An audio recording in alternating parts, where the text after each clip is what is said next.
The old clock shop.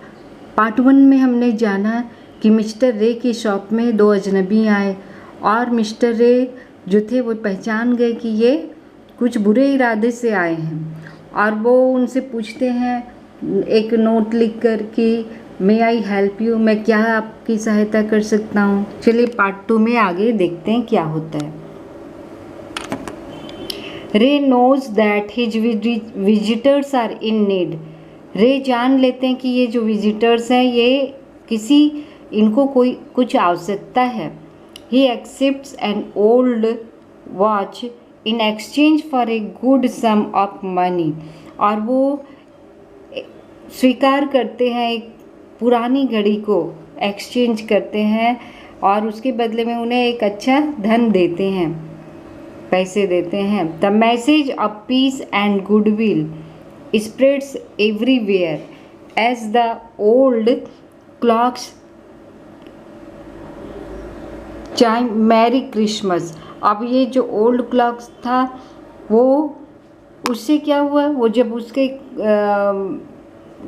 Watch को लेते हैं तो ओल्ड क्लॉक जो बजता है लास्ट में वो मैरी क्रिसमस का संदेश देता है और शांति का और अच्छाई का ये संदेश देता है। स्प्रेड्स एवरीवेयर, जो कि सभी जगह फैल जाते हैं। The clocks ticked on. Clocks जो है वो टिक टिक बज रही थी। रे कामली रोट अनदर मैसेज।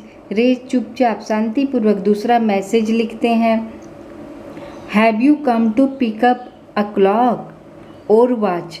वो लिखते हैं क्या आप एक क्लॉक मतलब हो गया दीवार घड़ी, अब लेने आए हैं, पिकअप करने आए हैं, या फिर वॉच हो गया कलाई में जो पहनते हाथ की घड़ी है ना। Then he pointed to the lone board filled with hanging clocks. अब फिर तो वो दिखाते हैं एक लोन बोर्ड की ओर पॉइंट करते इशारा करते हैं। फिल्ड विथ हैंगिंग क्लॉक्स, जिसमें कि कुछ क्लॉक्स लटके हुए हैं, एंड पॉकेट वॉचेस, और पॉकेट वॉच भी हैं। He was not a pawn broker. वो एक पॉन ब्रोकर मतलब जो कि देता है लोन और उसके बदले में वो कुछ चीज़ें रख लेता है और फिर इंटरेस्ट लेता है, but at the same time could not say no to the needy people. लेकिन वो उस समय उस आवश्यकता वाले लोगों को, वो जिनको कि पैसे की आवश्यकता, उन्हें नो नहीं कह सकते। Who placed their old watches और clocks before him for anything they could get. और वो जो थे वो लोग उनके जो ग्राहक लोग होते थे पुराने क्लॉक या घड़ी उन्हें दे देते थे और बदले में पैसे लेते थे। He loaned more than he should. और वो जितना उनका मूल्य होता था घड़ी का उससे अधिक वो लोन देते थे। They would be there when the owners wanted them back. और वो घड़ी तब तक वहाँ रहती थी जब तक कि उसका ऑनर वापस आके नहीं उसे ले लेता, नहीं चाहता, हाँ कि ले लेता था तभी वो घड़ी उन्हें देते थे, अदरवाइज वो वहीं दुकान में रहता था। At the same price he had paid with no interest. और उसी प्राइस पर फिर उन्हें वापस भी वो देते थे, कोई इंटरेस्ट उनसे नहीं लेते थे। मतलब 500 की घड़ी है तो 500 ही उनसे लिए, ये नहीं कि अब 100 रुपीज़ हमें इंटरेस्ट भी दो इसका, है ना। जितना डॉलर दिया उतना ही डॉलर वापस। Then the older man seem to feel a little easier. अब जो ओल्डर मैन था ऐसा लगा कि वो कुछ ईजियर, कुछ सहज हो गया हो। Took out his hand from his pocket. अपने पॉकेट से अपना हाथ निकाला। And quickly looked at the watch on his wrist. अपने कलाई पर उसने घड़ी को देखा बंधे हुए जो था। How much will you give me for this. पूछा इस घड़ी के लिए तुम मुझे कितना दोगे। The man wrote. उस व्यक्ति ने लिख के उसे पूछा। Ray notice a little shame in the grey eyes. Ray ने ध्यान दिया, नोटिस किया कि उसकी आंखों में थोड़ा सेम, हाँ थोड़ा सा झिझक है, ग्लानि है, मतलब वो एट हिम, उसकी ओर देखा तो उसकी आंखों में उसे ग्रे आइज, उसकी ग्रे आंखों में उसे ग्लानि महसूस हुई, शर्म महसूस हुई। The watch was nothing special, वो वॉच कोई स्पेशल नहीं था। एंड ये इट हैड ग्रेट पावर्स, ना उसमें कोई ग्रेट पावर्स थे। It was something to exchange a way out of a bad situation, केवल बुरी स्थिति के लिए ये एक्सचेंज करने के लिए योग्य था। Knowing that great need had brought the man to his shop, वो जानकर कि ये बुरी स्थिति ही इसे यहाँ पर ले आई है उसके दुकान में। इन द फर्स्ट प्लेस रे asked how much do you need for it, रे ने उनसे पूछा कि आप इसके लिए कितना चाहते हो, कितनी आवश्यकता है आपको। Then reply came back on the note pad, फिर नोट पैड में उन्होंने लिखा वट एवर इट्स वर्थ, जो भी इसका योग्य हो, जो भी इसके योग्य हो। दोनों नोट पैड में ही लिख के बातें कर रहे थे। Ray reach into his cash box, अपने कैश बॉक्स को उन्होंने निकाला। Pulled out a $50 note and passed it into the man's hand, उन्होंने $50 का नोट निकाला और उस व्यक्ति के हाथों में रख दिया। एज दे शुक हैंड्स, और उन्होंने हाथ मिलाया। Ray looked into the man's eyes, Ray ने उस व्यक्ति की आंखों में देखा। दे सीम टू से, ऐसा दिख रहा था जैसे वे कह रहे हों थैंक, वो धन्यवाद दे रहे हों, है ना, थैंक यू, धन्यवाद। They both new the watch was not worth, दोनों जानते थे कि इस घड़ी का इतनी कीमत नहीं है, दैट मच, जो कि उन्होंने उन्हें $50 दिया। बिफोर टर्निंग टू लीव, और वापस जाने से पहले द मैन रोट, उस व्यक्ति ने लिखा I will be back to pick it up as soon as I can, कि जब मैं जितनी जल्दी हो सके यहाँ आऊँगा इसे वापस ले जाने को। मैरी क्रिसमस, हैप्पी क्रिसमस, उन्होंने कहा। The little story ended on the half hour with the clocks striking all together, और इस तरह ये छोटी सी कहानी ये आधे घंटे में ही समाप्त हो जाती है, जबकि वो क्लॉक बजते हैं एक साथ।